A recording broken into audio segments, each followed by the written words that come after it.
ਨਵੀਆਂ ਕਿਰਨਾਂ ਲੈ ਕੇ ਉੱਗਦਾ ਸੂਰਜ ਰੋਜ਼, ਅਰਥ ਗਵਾ ਲੈ ਜ਼ਿੰਦਗੀ ਆ ਉੱਠ ਕਰੀਏ ਖੋਜ। ਦੋਸਤੋ, ਦੂਰਦਰਸ਼ਨ ਕੇਂਦਰ ਜਲੰਧਰ ਵੱਲੋਂ ਅਸੀਂ ਡਾਕਟਰ ਭੀਮ ਰਾਓ ਅੰਬੇਦਕਰ ਜੀ ਦੇ ਜੀਵਨ ਸੰਬੰਧੀ ਇੱਕ ਪ੍ਰੋਗਰਾਮ ਲੈ ਕੇ ਹਾਜ਼ਰ ਹਾਂ। ਜਿਵੇਂ ਕਿ ਤੁਸੀਂ ਜਾਣਦੇ ਹੋ ਕਿ ਸਾਡੇ ਪ੍ਰਧਾਨ ਮੰਤਰੀ ਸ੍ਰੀ ਨਰਿੰਦਰ ਮੋਦੀ ਜੀ ਵੱਲੋਂ ਡਾਕਟਰ ਭੀਮ ਰਾਓ ਅੰਬੇਦਕਰ ਜੀ ਦੀ 125ਵੀਂ ਵਰ੍ਹੇਗੰਢ ਦੇ ਸੰਬੰਧ ਵਿੱਚ ਜਿਹੜਾ ਇੱਕ ਪ੍ਰੋਗਰਾਮਾਂ ਦਾ ਪੂਰੇ ਦੇਸ਼ ਦੇ ਵਿੱਚ ਸਿਲਸਿਲਾ ਸ਼ੁਰੂ ਕੀਤਾ ਹੈ, ਉਸ ਸਿਲਸਿਲੇ ਤਹਿਤ ਅੱਜ ਦੂਰਦਰਸ਼ਨ ਕੇਂਦਰ ਜਲੰਧਰ ਵੱਲੋਂ ਤੁਹਾਨੂੰ ਇੱਕ ਵਿਖਾਉਣ ਜਾ ਰਹੇ ਹਾਂ ਇੱਕ TV report.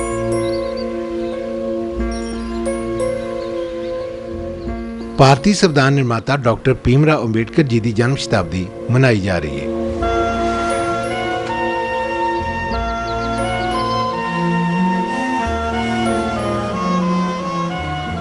Doctor Bhimrao Ambedkar ji ने सदियों तो दबे कुचले करोड़ों लोगों का जीवन सवारन लई अपना जीवन लगा दिता ते अपनी जिंदगी दी खुशियां दी कुर्बानी भी दी।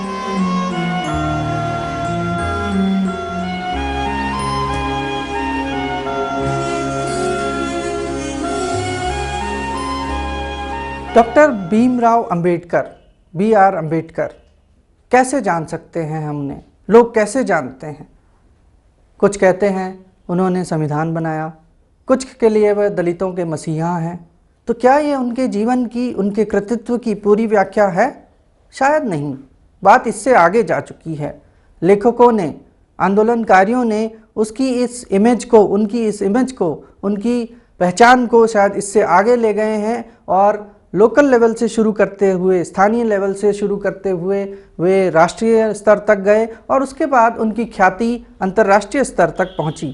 लेकिन क्या हम सिर्फ इतिहास के दम पर उनको जान सकते हैं या उनके कृतित्व को समझ सकते हैं? ऐसा कैसे करेंगे? इसका एक बहुत ही अनूठा उदाहरण, इसकी एक बहुत ही अनोखी कोशिश जवाहरलाल नेहरू विश्वविद्यालय के प्रोफेसर विवेक कुमार जी ने की है। उनका कहना है कि बाबा साहब के पूरे खंड काल को अगर हम, पूरे उनके आंदोलन के नेतृत्व को हम 4 या 5 भागों में बांटकर देख सकते हैं। ये कौन कौन से भाग हैं? पहला भाग जिसमें उन्होंने सामाजिक आंदोलन चलाए। इन भागों में उन्होंने एक बहुत ही बड़े तबके से, जो दलित थे, जो पिछड़े थे, उनसे उम्मीद की, उन्हें सामाजिक रूप से जागरूक करने की कोशिश की। उनसे आग्रह किया कि वे शराब एवं नशीली वस्तुओं का सेवन ना करें। उनसे आग्रह किया, उन्हें जगाने की कोशिश की कि वे साफ सुथरे रहें। और इसी तरीके से उन्होंने कई सामाजिक आंदोलन चलाए, जिसमें से इसके बाद वो पहुंचते हैं राजनीतिक आंदोलनों पर। इस दौरान उन्होंने बहुत सारी राजनीतिक पार्टियों का गठन किया, जिसमें schedule caste federation, Indian labour party, ये सारी पार्टियां शामिल थी। और फाइनली या अंतिम तौर पर उन्होंने एक नींव रखी रिपब्लिकन पार्टी ऑफ इंडिया की, जो उनके मरणोपरांत गठित हुई, लेकिन उसका नींव रखने का कार्य बाबा साहब भीमराव अंबेडकर ने किया। ये दूसरा फेज हम मान सकते हैं। तीसरा दौरान था जब उन्होंने संविधान लिखा, या इससे पहले हम कह सकते हैं तीसरा दौर वह था जिन्होंने उन्होंने अकादमिक या पठन पाठन का कार्य किया और इसमें दलितों से संबंधित कई ऐसे मुद्दे ढूंढ के लाए, उनका वैज्ञानिक विधि से अवलोकन किया और उस निष्कर्ष पे पहुंचे कि इनको कैसे जाना जा सकता है। जैसे उदाहरण के तौर पे मैं कहना चाहूँगा, भारत में व्यवस्थित या उपस्थित जाति व्यवस्था। बाबा साहब अम्बेडकर ने इस व्यवस्था पर एक बहुत ही वैज्ञानिक पेपर पढ़ा, एक रिसर्च पेपर पढ़ा और उसके बेसिस पे बताने की कोशिश की कि आखिर ये कैसे उत्पन्न हुई, ये कैसे चलती है। और इसको उन्होंने यहाँ नहीं बल्कि गोल्डन वाइजर, विदेश में गोल्डन वाइजर के जो प्रोफेसर थे, उनके सेमिनार में इस पेपर को पढ़ा और इस बेसिस पर इस बेसिस पर उन्होंने बताने की कोशिश की कि भारत में जाति व्यवस्था कैसे बढ़ी, कैसे आगे उसका चलन हुआ। इसके बाद हम उनका राजनीतिक हो गया। उसके बाद हम उनको बांट सकते हैं जब उन्होंने एक राज्य के या एक स्टेट्समैन के रूप में कार्य करना शुरू किया, जहां पर उन्होंने पहले लॉ मिनिस्टर का रोल निभाया। उसके बाद उन्होंने जो है कई और समितियों, जैसे साउथ बोरो कमेटी के सामने उन्होंने प्रतिवेदन दिया, उन्होंने साइमन कमीशन के लिए लिखा। ये सारी चीज़ें जिसमें उन्होंने दलितों, पिछड़ों और इतना ही नहीं, महिलाओं के लिए भी वास्तविक रिप्रेजेंटेशन की मांग की। उन्होंने बहुत ही साफगोई से बात की कि इस एक लोकतंत्र कैसे चल सकता है। उनका मानना ये था कि लोकतंत्र में 2 चीज़ें होनी बहुत ज़रूरी हैं जिससे लोकतंत्र मजबूत होता है। पहला चीज़ उन्होंने जो कहा इसमें ये था कि लोकतंत्र बनाने में सबकी भागीदारी होनी चाहिए। अब ये भागीदारी सुनिश्चित करने के लिए उन्होंने 2 तरीके फाइनली सजेस्ट किए, और इस लोकतंत्र बनाने में भी ये भी बात थी कि कानून केवल कुछ लोग ही ना बनाएं, कानून बनाने में भी सारे लोग शामिल हों। इसलिए बाबा साहब ने, डॉक्टर BR अम्बेडकर ने सेपरेट इलेक्टोरेट्स की मांग की, जिसमें लोग अपना प्रतिनिधित्व कर सकें एक राष्ट्र के निर्माण करने में। दूसरा, उन्होंने कुछ लोगों के लिए या पिछड़े लोगों के लिए ही उन्होंने रिजर्व सीट्स की डिमांड की, जिसके बेसिस पर वो अपनी योग्यता अनुसार, अपनी क्षमता अनुसार इस राष्ट्र निर्माण के कार्य में योगदान दे सकें। उनके विजन को, उनके विचारों को, उनकी सोच को उस समय और नहीं सही से आंका गया, जो आज तक लागू होती है। अगर हम आज के समाज में देखें तो उनकी बातें आज तक उनके ऊपर या इस समाज के ऊपर लागू होती हैं, जिसके अनुसार ये देश आगे बढ़ सकता है, विकास कर सकता है। 5वां और या कहिए अंतिम फेज जो उनका आया या चरण जिनका आया उनके पूरे खंडकाल के दौरान, वह था जब उन्होंने देखा, और वो बड़े हताश हुए इन सारे कामों के बावजूद, उन्होंने देखा कि उतने बदलाव नहीं आ रहे हैं जितने वे लाना चाहते थे, या फिर उनको ये भी लगा कि इसकी जड़ें कहीं और छुपी हुई हैं। वो जड़ें शुरुआत से ही बाबा साहब ने कहा, अपने ही कई आर्टिकल्स में, कई बुक्स में आप देख सकते हैं, उनकी एक लंबी चौड़ी फहरिस्त है उनकी किताबों की। लेकिन ये भी पूरा नहीं है, इसके अलावा कई ऐसे उनके लिखित सामग्री है जो अभी तक छप नहीं पाई है। तो उन्होंने बहुत लंबा चौड़ा आकलन, इतिहास पढ़ा उन्होंने। डॉक्टर अंबेडकर ने कहा सी, संसार विच कुछ भी स्थिर नहीं, कुछ भी अनंत नहीं, कुछ भी सनातन नहीं, क्योंकि हर वस्तु परिवर्तनशील है। इसलिए समाजिक परिवर्तन होना लाजमी है। इसलिए मैं अजिहे धर्म ਦਾ ਹਾਮੀ ਹਾਂ जो स्वतंत्रता, समानता, सद्भावना ਅਤੇ ਆਪਸੀ ਭਾਈਚਾਰੇ ਲਈ ਪ੍ਰੇਰਿਤ ਕਰੇ, ਜੋ ਪਖੰਡ ਅਤੇ ਅਡੰਬਰ ਤੋਂ ਰਹਿਤ ਹੋਵੇ। ਡਾਕਟਰ BR ਅੰਬੇਦਕਰ ਜੀ, ਜਿਨ੍ਹਾਂ ਦੀ ਭਾਰਤੀ ਸਮਾਜ ਨੂੰ ਬਹੁਤ ਵੱਡੀ ਦੇਣ ਆ, ਉਹਨਾਂ ਨੇ ਸਾਡੇ ਦੇਸ਼ ਦਾ ਸੰਵਿਧਾਨ ਤਿਆਰ ਕੀਤਾ। ਔਰ ਜੇ ਦੇਖਿਆ ਜਾਵੇ ਤਾਂ ਉਹਨਾਂ ਨੇ ਜਿਹੜੇ ਹਾਲਾਤਾਂ ਵਿੱਚ ਪੜ੍ਹਾਈ ਕੀਤੀ ਉਹ ਬੜੇ ਕਠਿਨ ਹਾਲਾਤ ਸੀ। ਇੱਥੋਂ ਤੱਕ ਕਿ ਉਹਨਾਂ ਨੂੰ ਆਪਣਾ ਪਾਣੀ ਪੀਣ ਲਈ ਆਪਣਾ ਘੜਾ ਵੀ ਵੱਖਰਾ ਰੱਖਣਾ ਪੈਂਦਾ ਸੀਗਾ, ਅਤੇ ਉਹਨਾਂ ਨੂੰ ਦੂਸਰੀ ਜਮਾਤ ਤੋਂ ਵੱਖ ਰਹਿ ਕੇ ਬਾਹਰ ਬਹਿ ਕੇ ਪੜ੍ਹਨਾ ਪੈਂਦਾ ਸੀ, ਕਿਉਂਕਿ ਉਸ ਟਾਈਮ ਜਾਤ ਪਾਤ ਦਾ ਬਹੁਤ ਬੋਲਬਾਲਾ ਸੀ। ਇਹਨਾਂ ਔਕੜਾਂ ਦੇ ਬਾਵਜੂਦ ਵੀ ਉਹਨਾਂ ਨੇ ਉੱਚ ਦਰਜੇ ਦੀ ਪੜ੍ਹਾਈ ਹਾਸਲ ਕੀਤੀ। 32 ਦੇ ਕਰੀਬ ਉਹਨਾਂ ਨੇ ਡਿਗਰੀਆਂ ਹਾਸਲ ਕੀਤੀਆਂ ਅਤੇ ਸਾਡੇ ਦੇਸ਼ ਦਾ ਸੰਵਿਧਾਨ ਘੜਿਆ। ਸਾਡੇ ਸੰਵਿਧਾਨ ਜਿਹੜਾ ਸਾਡੇ ਦੇਸ਼ ਦਾ ਘੜਿਆ ਗਿਆ, ਉਸ ਕਮੇਟੀ ਦੇ ਉਹ ਚੇਅਰਮੈਨ ਸੀਗੇ। ਔਰ ਇਸ ਤੋਂ ਵੀ ਵੱਡੀ ਗੱਲ ਆ ਕਿ ਸਾਡੇ ਆਜ਼ਾਦ ਭਾਰਤ ਦੇ ਉਹ ਪਹਿਲੇ ਕਾਨੂੰਨ ਮੰਤਰੀ ਬਣੇ। ਇਹ ਉਹਨਾਂ ਦੇ ਸੰਵਿਧਾਨ ਸਾਡੇ ਦੇਣ ਦੀ ਇਹੀ ਦੇਣ ਆ ਬਹੁਤ ਵੱਡੀ, ਕਿ ਅੱਜ ਦੀ ਡੇਟ ਵਿੱਚ ਇੱਕ ਮਜ਼ਦੂਰ ਔਰ ਇੱਕ ਗਰੀਬ ਬੰਦਾ ਵੀ ਜਿਹੜਾ ਹੈ ਉਹ ਸੰਵਿਧਾਨ ਦੇ ਵਿੱਚ ਰਹਿ ਕੇ, ਔਰ ਕਿਸੇ ਉੱਚ ਪਾਏ ਦੇ ਲੀਡਰ ਤੱਕ ਵੀ ਉਹ, ਜਾਂ ਉੱਚ ਪਾਏ ਦਾ ਕੋਈ ਨਾ ਵੀ ਵੱਡਾ ਬੰਦਾ ਹੈ, ਉਹਨੂੰ ਉਹ ਕਾਨੂੰਨ ਦੇ ਦਾਇਰੇ 'ਚ ਲਿਆ ਕੇ ਅਤੇ ਉਸ ਦੇ ਕੀਤੇ ਦੀ ਉਹਨੂੰ ਸਜ਼ਾ ਦਵਾ ਸਕਦਾ ਹੈ। ਇਹ ਸਾਰੀ ਦੀ ਸਾਰੀ ਦੇਣ ਡਾਕਟਰ BR ਅੰਬੇਦਕਰ ਜੀ ਦੀ ਆ, ਜਿਨ੍ਹਾਂ ਨੂੰ ਸਾਡਾ ਭਾਰਤੀ ਸਮਾਜ ਸਿਰ ਨਿਵਾਉਂਦਾ ਹੈ। ਉਹਨਾਂ ਦੇ ਸੰਵਿਧਾਨ ਜਿਹੜਾ ਉਹਨਾਂ ਨੇ ਇੱਥੋਂ ਤੱਕ ਸੰਵਿਧਾਨ ਤਿਆਰ ਕੀਤਾ ਕਿ ਕਿਸੇ ਦੇ ਹੱਕਾਂ ਦੀ ਕਿਵੇਂ ਰਾਖੀ ਕੀਤੀ ਜਾ ਸਕੇ, ਸਾਡੇ ਵਾਤਾਵਰਨ ਬਾਰੇ, ਸਾਡੇ ਹੋਰ ਆਲੇ ਦੁਆਲੇ ਬਾਰੇ ਵੀ। ਇੱਥੋਂ ਤੱਕ ਕਿ ਉਹਨਾਂ ਨੇ ਪਾਣੀਆਂ ਬਾਰੇ ਵੀ ਇਹ ਕਿਹਾ ਹੈ ਕਿ ਤੁਸੀਂ ਦਰਿਆ ਦੇ ਵਿੱਚ ਥੁੱਕ ਨਹੀਂ ਸੁੱਟ ਸਕਦੇ। ਇੱਥੋਂ ਤੱਕ ਉਹਨਾਂ ਨੇ ਸੰਵਿਧਾਨ ਦਾ ਬਣਾਉਣ ਵੇਲੇ ਖਿਆਲ ਰੱਖਿਆ। ਤੋ ਅਸੀਂ ਅੱਜ ਉਹਨਾਂ ਦੀ 125ਵੀਂ ਜਯੰਤੀ 'ਤੇ ਉਹਨਾਂ ਨੂੰ ਸੀਸ ਝੁਕਾਉਂਦੇ ਹਾਂ। ਕਦੇ ਇਸ ਸਮਾਜ ਵਿੱਚ ਇਸ ਤਰ੍ਹਾਂ ਦੇ ਲੋਕ ਪੈਦਾ ਹੁੰਦੇ ਆ ਜਿਹੜੇ ਸਮਾਜ ਨੂੰ ਬਦਲਣ ਦੀ ਤਾਕਤ ਰੱਖਦੇ ਆ, ਜਿਨ੍ਹਾਂ ਨਾਲ ਸਮਾਜ ਚੰਗਾ ਬਣਦਾ ਹੈ। ਅਤੇ ਇਸ ਧਰਤੀ ਦੇ ਲੋਕ ਜਿਹੜੇ ਦੱਬੇ ਕੁਚਲੇ ਲੋਕ, ਜਿਹੜੇ ਸਦੀਆਂ ਤੋਂ ਦਬਾ ਦਿੱਤੇ ਜਾਂਦੇ ਆ, ਉਹਨਾਂ ਲੋਕਾਂ ਦੇ ਲਈ ਉਹ ਬਹੁਤ ਵੱਡੇ ਕਾਰਜ ਕਰਦੇ ਆ, ਬਹੁਤ ਵੱਡੇ ਉਹਨਾਂ ਲੋਕਾਂ ਲਈ ਉਹ ਮਹਾਨ ਪੁਰਸ਼ ਹੋ ਨਿਬੜਦੇ ਆ। ਐਸੇ ਹੀ ਮਹਾਨ ਪੁਰਸ਼ ਸਨ ਡਾਕਟਰ ਭੀਮ ਰਾਓ ਅੰਬੇਦਕਰ ਸਾਹਿਬ। ਭੀਮ ਰਾਓ ਅੰਬੇਦਕਰ ਸਾਹਿਬ ਦੇ ਆਗਮਨ ਨਾਲ ਇਸ ਸਮਾਜ ਦੇ ਵਿੱਚ, ਸਾਡੇ ਦੇਸ਼ ਹਿੰਦੁਸਤਾਨ ਦੇ ਵਿੱਚ ਬਹੁਤ ਵੱਡਾ ਇਨਕਲਾਬ ਆਇਆ। ਖਾਸ ਕਰਕੇ ਉਹਨਾਂ ਲੋਕਾਂ, ਜਿਹੜੇ ਲੋਕ ਸਦੀਆਂ ਤੋਂ ਦੱਬੇ ਕੁਚਲੇ ਲੋਕ ਸਨ, ਉਹਨਾਂ ਦੀ ਜ਼ਿੰਦਗੀ ਦੇ ਵਿੱਚ ਉਹਨਾਂ ਨੇ ਬਹੁਤ ਵੱਡੇ ਜਿਹੜਾ ਪਰਿਵਰਤਨ ਆਇਆ ਉਹਨਾਂ ਦੇ ਆਗਮਨ ਨਾਲ। ਭੀਮ ਰਾਓ ਅੰਬੇਦਕਰ ਸਾਹਿਬ ਨੂੰ ਅਸੀਂ ਸੰਵਿਧਾਨ ਦੇ ਇੱਕ ਕਾਨੂੰਨ ਸਾਜ਼ ਵਜੋਂ ਹੀ ਜਾਣਦੇ ਹਾਂ। ਜ਼ਿਆਦਾਤਰ ਲੋਕ ਉਹਨਾਂ ਨੂੰ ਇੱਕ ਸੰਵਿਧਾਨ ਦੇ ਨਿਰਮਾਤਾ ਵਜੋਂ ਹੀ ਜਾਣਦੇ ਆ, ਪਰ ਉਹਨਾਂ ਦੀ ਜਿਹੜੀ ਪੂਰੀ ਜੀਵਨੀ ਹੈ ਜਦੋਂ ਪੜ੍ਹੀਏ ਤੇ ਪਤਾ ਲੱਗਦਾ ਹੈ ਕਿ ਉਹਨਾਂ ਨੇ ਪੂਰਾ ਜੀਵਨ ਉਹਨਾਂ ਲੋਕਾਂ ਨੂੰ ਸਮਰਪਿਤ ਰਿਹਾ ਜਿਹੜੇ ਲੋਕ ਬਿਲਕੁਲ ਸਮਾਜ ਦੇ ਹੇਠਲੇ ਡੰਡੇ ਤੇ ਖੜੇ ਲੋਕ ਸਨ। ਉਹਨਾਂ ਲੋਕਾਂ ਲਈ ਉਹਨਾਂ ਨੇ ਆਪਣੀ ਪੂਰੀ ਜ਼ਿੰਦਗੀ ਸੰਘਰਸ਼ ਕੀਤਾ।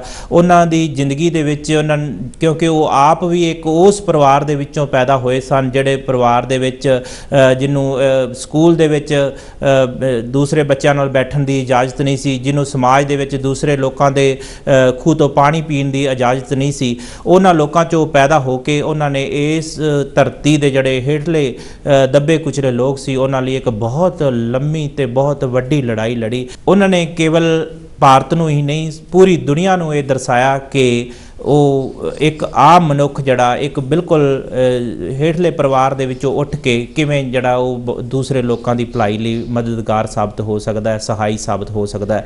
ਉਹਨਾਂ ਦਾ ਜਿਹੜਾ ਅਧਿਐਨ ਸੀ ਉਹ ਕਾਨੂੰਨ ਸਾਜ਼ ਤੱਕ ਹੀ ਸੀਮਿਤ ਨਹੀਂ ਸੀ, ਉਹ ਰਾਜਨੀਤੀ ਅਰਥ ਸ਼ਾਸਤਰ ਦੇ ਬਹੁਤ ਵੱਡੇ ਜਿਹੜੇ ਵਿਗਿਆਨੀ ਸਨ। ਉਹਨਾਂ ਨੇ ਬਹੁਤ ਕਾਰਜ ਜਿਹੜੇ ਇਸ ਤਰ੍ਹਾਂ ਦੇ ਕੀਤੇ ਜਿਹਦੇ ਨਾਲ ਜਿਹੜਾ ਸਾਡੇ ਪੂਰੇ ਦੇਸ਼ ਦੇ ਵਿੱਚ ਬਹੁਤ ਵੱਡੇ ਬਦਲਾਅ ਵਾਪਰਿਆ।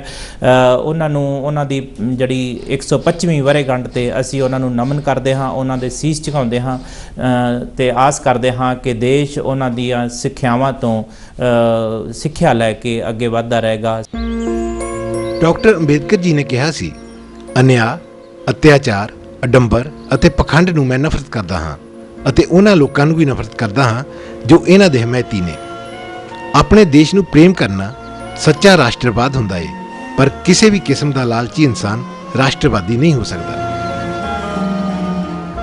14 अप्रैल सन 1891 में डॉक्टर B.R. अम्बेडकर का जन्म महू में हुआ।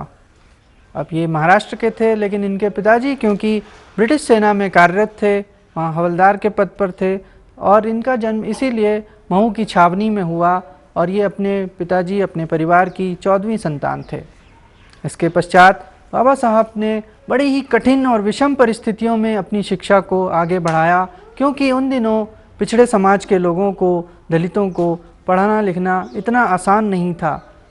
कक्षा में उनके टीचरों के साथ, उनके शिक्षकों के साथ बहुत सारा भेदभाव की समस्या उस समय होती थी, जिसको सबको सहते हुए अंबेडकर ने इस चीज़ को, अपनी शिक्षा की यात्रा को आगे जारी रखा। उन्होंने संस्कृत पढ़ने की भी कोशिश की, हालांकि इसमें भी उन्हें बहुत सारी कठिनाइयाँ झेलनी पड़ी और उनके पिताजी ने संस्कृत न लेने पर उनसे बहुत नाराज़ भी हुए, उनको बहुत रोष भी हुआ। इसके बावजूद लेकिन कुछ अच्छी बातें भी थीं जो हम पा सकते हैं उनकी जीवनी में, जैसे एक उनका नाम अंबेडकर कैसे पड़ा। हालांकि वह अंबेवाड़ीकर गांव से आते थे B.R. अम्बेडकर, इस वजह से पहले उनका नाम अंबेवाड़ीकर था, जैसा महाराष्ट्र में प्रचलित होता है नाम के आगे सरनेम लगाना। लेकिन उनके जो ब्राह्मण शिक्षक थे वो इनको बड़ा पसंद करते थे और उन्होंने अपना जो सरनेम था अम्बेडकर वो इन्हें दिया, क्योंकि उनका इनकी शिक्षा से, इनके नेतृत्व से, या कहिए इनकी कुशलता से बड़े प्रभावित थे, इसलिए उन्होंने इनका नाम B.R. अम्बेडकर दिया। इसके पश्चात अम्बेडकर ने मुंबई में एल्फिंस्टन कॉलेज में, उससे पहले एल्फिंस्टन स्कूल में पढ़ा, उसके बाद एल्फिंस्टन कॉलेज में पढ़ा। यहाँ से पढ़ने के बाद उन्होंने बड़ौदा स्टेट की फेलोशिप से, छात्रवृत्ति से वो गए कोलंबिया विश्वविद्यालय पढ़ने, जो USA में है, यूनाइटेड स्टेट्स ऑफ अमेरिका में है, वहाँ पहुँचे। वहाँ से उन्होंने PhD की। इसके बाद वे लंदन स्कूल ऑफ इकोनॉमिक्स भी गए, वहीं पर उन्होंने ग्रेज इन में बार एट लॉ भी किया, तो उन्होंने कानूनी शिक्षा वहाँ से प्राप्त की। इस सब के बाद जब वे शिक्षा प्राप्त करने गए, और इसमें बहुत सारी कठिनाइयाँ हुई, जितना मैं ये यात्रा आसानी से बता रहा हूँ, इतनी यात्रा आसानी से हुई नहीं। उन्होंने बहुत ही कम पैसों में अपनी जीवन यापन किया, विदेशों में अपने आप को सुरक्षित रखा, अपने आप को वैसे ले गए, वो सभी व्यसनों से दूर रहे, उन्होंने कोई नशा नहीं किया और हमेशा अपना ध्यान पढ़ाई की तरफ जारी रखा। और ये हमेशा उन्हें पता था कि मैं बड़ौदा स्टेट की फेलोशिप पे हूँ, इसलिए मेरी जिम्मेदारी उनके प्रति है, तो मुझे कोई और दूसरा काम नहीं करना है। इस वजह से वे हमेशा बहुत ही फोकस्ड रहते थे, बहुत ही अपना ध्यान केंद्रित रखते थे। तत्पश्चात जब बाबा साहब अम्बेडकर वापस भारत पहुँचे तो उनके सामने यहाँ की सामाजिक परिस्थितियाँ, विषमताएं उसी रूप में या विकराल रूप में मौजूद थीं, जिनका हल वे अपनी विज्ञान के द्वारा, अपनी विद्वता के द्वारा निकालना चाहते थे या समझना चाहते थे यहाँ की समस्याओं को, और एक ऐसा राष्ट्र बनाना चाहते थे जो सशक्त हो, जो आगे बढ़ सके, विकास के पथ पे जाए, जहाँ सभी लोगों को समानताएं हों। इसके लिए उन्होंने क्या किया? इसके लिए उन्होंने शुरुआत में, जैसे मैंने कहा था, कि सामाजिक आंदोलनों के द्वारा जहाँ पर लोगों को जो सार्वजनिक तालाब थे, सार्वजनिक कुएं थे, वहाँ से पानी लेना की मनाही थी, उन चीज़ों के लिए उन्होंने आंदोलन चलाए। उन्होंने मंदिरों में प्रवेश के लिए आंदोलन चलाए, ताकि लोगों के ये समझ में आ जाए कि सभी लोगों में समानता है, उनको एकाधिकार एक जैसे हैं। इन चीज़ों को उन्होंने बहुत ही जोर के साथ रखा। संविधान बनाने में बाबा साहब ने लगभग 3 साल की अथक मेहनत करी। इसके अलावा उन्होंने संविधान बनाने के लिए, क्योंकि इस भारतीय समाज में इतनी ज़्यादा विभिन्नताएं और विषमताएं थी जिनके ऊपर कानून बनाना आसान काम नहीं था, इसलिए उन्होंने विभिन्न देशों के लिखित और अलिखित बहुत सारे संविधानों का अध्ययन किया और उसमें से ज़रूरी चीज़ें निकालते हुए भारत का संविधान बनाया और उसका ड्राफ्ट को तैयार किया। लेकिन ये ड्राफ्ट बनाना भी आसान नहीं था, इसमें उन्होंने दिन रात एक किया। फाइनली जब ये ड्राफ्ट आया तो 395 अनुच्छेद और 8 अनुसूचियाँ थीं। लेकिन इतना ही नहीं, इस पर भी जब प्रस्ताव मांगे गए, इसमें बदलाव करने के लिए मांगे गए, तो 7000 के करीब प्रस्ताव आए जो इसमें बदलाव चाहते थे। इसमें से लगभग 2000 से ज़्यादा प्रस्तावों को बाबा साहब ने, BR अम्बेडकर ने खुद डिबेट किया और उन चीज़ों को डिफेंड किया कि इसमें रहना चाहिए, संविधान में रहना चाहिए, नहीं रहना चाहिए। इस तरीके से एक एक शब्द, इस देश का नाम क्या होगा, ये संविधान किसको समर्पित किया जाएगा, इस तरीके की बातों पर गहन अध्ययन के बाद उन्होंने फाइनल निर्णय लिया और लोगों को इसके लिए कन्विंस भी किया, सहमत भी किया। डॉक्टर साहब ने संविधान लिखिया। संविधान के जन्मदाता डॉक्टर भीमराव अंबेडकर, उन्हों का नाम लैन नाल हर भारतवासी गर्व महसूस करता है। उन्होंने अपने संविधान दे विच रह के हर भारती नूं आपदे आपदे हक्कां दी राखी बारे दस्सिया, आपदे आपदे हक्कां दे उत्ते पहरा देण बारे दस्सिया। असीं अज भी गर्व महसूस करते हुए डॉक्टर भीमराव अंबेडकर नूं नमस्कार करते हैं, नमन करते हैं। जय हिंद। डॉक्टर अंबेडकर का विचार है कि जो धर्म स्वर्ग के आधार पर एक नूं सर्वश्रेष्ठ ते दूजे नूं नीच बनाई रखे, वो धर्म नहीं हुंदा, सगों गुलाम बनाई रखण लई एक सोझी समझी साजिश है। गुलामी का अर्थ है मनुख नूं अपनी इच्छा अनुसार कुछ भी करन तो मनाही, सगों दूजियां दे रहमो करम उत्ते गुलामी भरी जिंदगी जीवे। मैं इस विरोधबंदी के सख्त खिलाफ हाँ। इसी सब वजह से फाइनल फेज में बाबा साहब ने 14 अक्टूबर सन 1956 को एक बड़े ही जनसमूह के साथ नागपुर में धर्म परिवर्तन किया और बुद्धिज़्म को अपनाया। और ये अपनाना भी उनका ऐसा नहीं था कि उन्होंने किसी राजनीतिक प्रभाव में आकर ऐसा किया हो, उन्होंने सारे धर्मों का अध्ययन किया। कई धर्मों के नेता उनके पास आए और उनको मनाया कि आप लोग हमारे धर्म में आ जाइए, लेकिन उन्होंने ऐसा नहीं किया और हर एक धर्म में वैज्ञानिकता ढूंढते हुए फाइनली उनका डिसीजन था कि बुद्धिज़्म में ही कन्वर्ट करना है, जिसके कारण फ्रेटर्निटी आ सके। लिबर्टी, इक्वलिटी और फ्रेटर्निटी की बात वो बहुत करते थे, यानी लिबर्टी का मतलब हुआ स्वतंत्रता, समता और बंधुत्व, और इस सब को मिला के वे पाना चाहते थे सोशल जस्टिस, जिसको कहते हैं सामाजिक न्याय। उनका मानना था पहली तीसरी जो पॉइंट है वो बड़ा इंपॉर्टेंट है कि सामाजिक बंधुत्व अगर रहेगा समाज में तो स्वतंत्रता और समानता ये दोनों भी स्थापित हो पाएगा। इसी सब वजह से ये सब मानते हुए उन्होंने एक फाइनल, लेकिन इसमें से हम ये निकाल सकते हैं कि उनका विजन था जिसको हम आज कह सकते हैं कि वो आज एक ग्लोबल आइकन के रूप में देखे जाते हैं। अगर उसकी बात करें तो वो बहुत सारी विदेशी यूनिवर्सिटियों में उनके बर्थ्स हैं, जैसे कोलंबिया यूनिवर्सिटी में हैं, जैसे वैंकूवर में हैं, उन पर व्याख्यान मालाएं चलती हैं विदेशों में। और यही नहीं, ये तो वे प्रयास हैं जो अकादमिक रूप से स्थापित हुए हैं, आंदोलन के रूप में भी काफ़ी लोगों ने उनको विदेशों में स्थापित किया है और देश में भी स्थापित किया है। उन्होंने किसी एक राज्य की छवि में बनकर कभी काम नहीं किया, किसी एक लैंग्वेज बोलने वाले की या एक भाषा बोलने वाले नेता के रूप में काम नहीं किया, और पूरे इंडिया में, पूरे भारत में और अपने विरोधियों से भी वो बहुत ही तर्क और सवाल करते थे और कोशिश ये करते थे कि उनको वे कन्विंस कर सके या मना सके तर्क के आधार पर। ये सब कोशिशें बाबा साहब भीमराव अंबेडकर ने की, जिसके आधार पर, इस एनालिसिस के आधार पर, इन वक्तव्यों के आधार पर हम ये कह सकते हैं, या काफ़ी किताबें ऐसा कहती हैं कि वे एक विश्व विभूति हैं, एक ग्लोबल आइकन हैं, और बाबा साहब अंबेडकर एक नेशन बिल्डर हैं, एक राष्ट्र निर्माता हैं। क्योंकि राष्ट्र कब बनता है? राष्ट्र तभी बनता है जब उसमें रहने वाले लोग, ये एक विचारधारा है राष्ट्र। उन्होंने बहुत ही इस पे भी बहुत गहन अध्ययन किया और बड़े बड़े स्कॉलर्स को पढ़ा या विद्वानों को पढ़ा, और उसके बाद बताया कि आखिर राष्ट्र है क्या। तब उन्होंने कहा कि राष्ट्र एक सोच है जिससे लोग जुड़ सकें, जिसका इतिहास से वो अपने आप को जोड़ सकें और भविष्य के लिए वो एक सॉलिडारिटी या एकजुटता महसूस करें कि इसके लिए कुछ करना है। यह सोच राष्ट्र बनाने के लिए एक बहुत ज़रूरी है, और यही बाबा साहब ने कहा, और इसी आधार पे उन्होंने सभी लोगों के, खास तौर पर जो मार्जिनलाइज सेक्शन था, जो पिछड़ा हाशिए का समाज जो था, उनको उन्होंने मुख्य धारा में लाने की कोशिश की, और इस तरीके से हम कह सकते हैं वे एक विश्व विभूति और राष्ट्र निर्माता हैं। डॉक्टर अंबेडकर ने किया सी, संसार विच कुछ भी स्थिर नहीं, कुछ भी अनंत नहीं, कुछ भी सनातन नहीं, क्योंकि हर वस्तु परिवर्तनशील है। इसलिए समाजिक परिवर्तन होना लाजमी है। इसलिए मैं अजिहे धर्म ਦਾ ਹਾਮੀ ਹਾਂ ਜੋ ਸੁਤੰਤਰਤਾ, ਸਮਾਨਤਾ, ਸਦਭਾਵਨਾ ਅਤੇ ਆਪਸੀ ਭਾਈਚਾਰੇ ਲਈ ਪ੍ਰੇਰਿਤ ਕਰੇ, ਜੋ ਪਖੰਡ ਅਤੇ ਅਡੰਬਰ ਤੋਂ ਰਹਿਤ ਹੋਵੇ। इसके साथ ही हम कह सकते हैं कि आज के परिप्रेक्ष्य में अगर देखा जाए तो B.R. अम्बेडकर की क्या उपयोगिता है।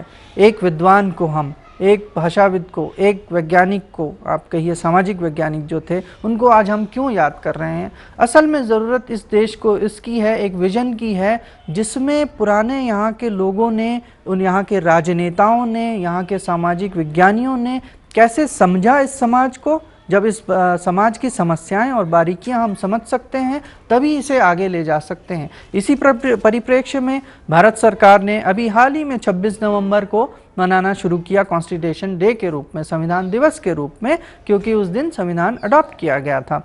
तो इसी ज़रूरत के कारण, ताकि उन्होंने जितनी भी इस समाज की बारीकियों को, समस्याओं को समझने की कोशिश की, वे आज भी रेलेवेंट हैं। ये चीज़ इस बात से प्रूव होती है, यानी आज भी उनका प्रभाव बरकरार है। वर्तमान में B.R. अम्बेडकर की, उनके विचारों के, उनकी कृतित्व की, जो उन्होंने लिखा, पढ़ा और समझा इस समाज को, इसकी क्या प्रासंगिकता है, इस चीज़ को जानना बहुत ज़रूरी है। और ऐसा केवल पढ़े लिखे लोग या स्कॉलर्स ही नहीं कर रहे हैं, ये काम भारत सरकार भी कर रही है, और लगातार उनके कार्यों को, उनके विचारों को एक वैलिडिटी दी जा रही है, वैधता प्रदान की जा रही है। असल में हुआ ये कि बाबा साहब ने जिस गहराई से, जिस गंभीरता से भारतीय समाज, यहाँ के लोगों, यहाँ की संरचना को समझने की, उसे हल करने की कोशिश की, और इस समाज को, इस देश को किस दिशा में ले जाया जा सकता है, ये बातें तय करी, या उसका एक विजन बनाया, या एक फ्लो चार्ट टाइप से बनाया, जिस दिशा में ये चीज़ें बढ़ सकती हैं, ये काम उन्होंने किया। और ऐसे काम बहुत ही कम मिलने को देखते हैं हम, जो आज भी आज तक नहीं पा सकते, क्योंकि उनके पास इतनी सारी फील्ड्स का अनुभव था, लॉ का, इकोनॉमिक्स का, सोशियोलॉजी का, जिसके बल पर वो ये सब समझ सकते थे और कानून बना सकते थे या उस दिशा में ले जा सकते थे। और इसके लिए उनका गहन अध्ययन को हम बहुत ही सम्मान से देखते हैं। इसीलिए आज उनके विचारों की, उनके कृतित्व की प्रासंगिकता बनी हुई है, जिसके बल पर, जिसके दम पर, जिसकी सोच समझ के बेसिस पर ही हम इस देश को, एक राष्ट्र को बना सकते हैं, एक बेहतर राष्ट्र बना सकते हैं, विकास की तरफ ले जा सकते हैं।